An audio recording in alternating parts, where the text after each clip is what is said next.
Jungle.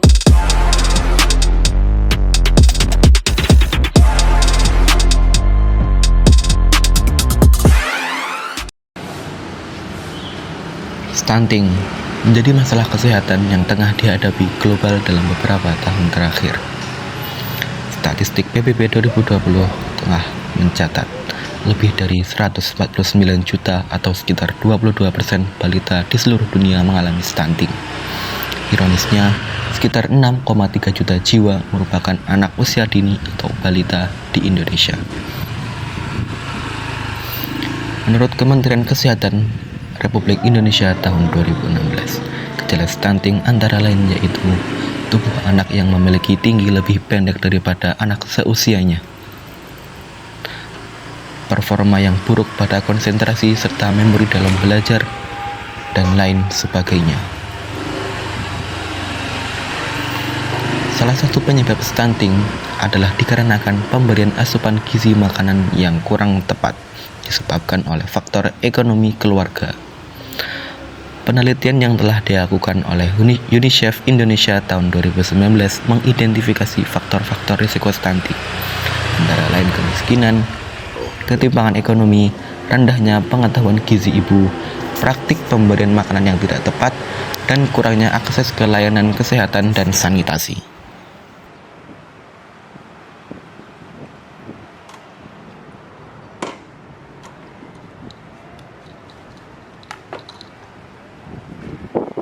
Nah, dalam memenuhi kebutuhan makanan yang bergizi, sebenarnya biaya yang dibutuhkan tidak terlalu besar. Namun, pembelian makanan yang sesuai budget tapi tetap bergizi menjadi kunci untuk memenuhi kebutuhan makanan yang bergizi pada anak. Nah, salah satu inovasi di bidang pangan yang dapat menanggulangi stunting sesuai dengan budget yang terjangkau adalah produk daging analog. Tapi, apa sih produk daging analog itu? Daging analog adalah sejenis produk daging yang dibuat dengan menggunakan bahan-bahan nabati atau bahan-bahan lainnya yang bukan dari daging hewan asli. Pada pembuatan daging analog, bahan dasar yang dapat digunakan ada bermacam-macam. Contohnya adalah kedelai, mikroorganisme yaitu mikroalga, jamur, lalu legum yakni kacang babi, dan terakhir quinoa yang merupakan pseudo sereal. Kita akan membandingkan beberapa kandungan gizi yang terkandung dalam daging analog dengan daging ayam asli. Kita ambil sampel daging analog berbahan kedelai sebagai pembanding. Di sini sudah ada informasi nilai gizi pada masing-masing 100 gram daging analog dan daging ayam asli. Dapat kita amati bahwa meskipun pada daging analog terdapat 350 kalori, sedangkan kalori yang ada pada daging ayam asli adalah 237, kandungan lemak pada daging analog hanya 1 gram. Sedangkan lemak pada daging ayam asli mencapai 13,49 gram. Selanjutnya adalah kandungan karbohidratnya. Kandungan karbohidrat pada daging analog mencapai 32 gram, sedangkan daging ayam asli tidak mengandung karbohidrat sama sekali. Yang terakhir yaitu kandungan proteinnya. Daging ayam asli hanya mengandung 27,7 gram protein, sedangkan daging analog mengandung hampir 2 kali lipatnya, yaitu mencapai 54 gram. Ini membuktikan bahwa meskipun daging analog lebih tinggi dalam kandungan kalori, daging analog lebih unggul dalam kandungan lemak yang lebih rendah serta karbohidrat dan protein yang lebih tinggi.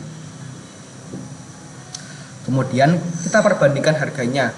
Di sini sudah ada harga dari masing-masing produk kemasan 250 gram daging analog dan daging ayam asli. Dalam produk daging analog, harga yang ditetapkan adalah 11.950. Sedangkan pada daging ayam asli bagian paha, harga yang dipatok adalah Rp17.150.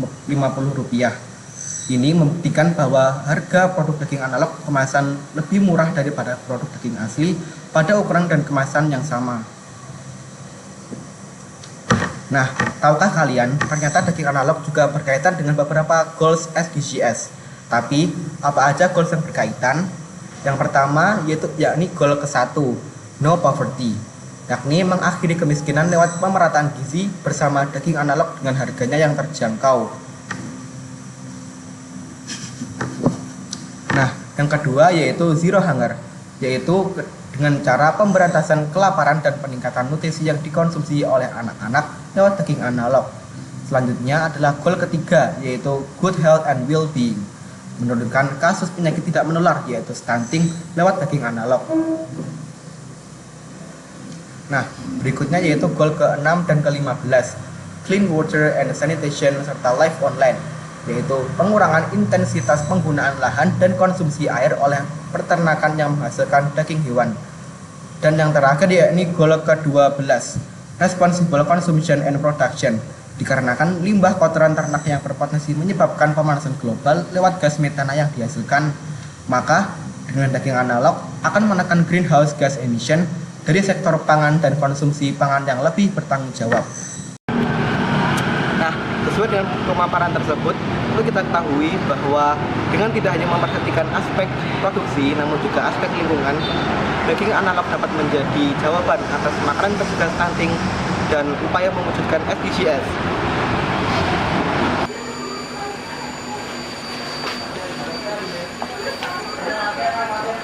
Maka dari itu, mari kita cegah stunting dan wujudkan SDGs bersama daging analog untuk menuju Indonesia Maju 2045.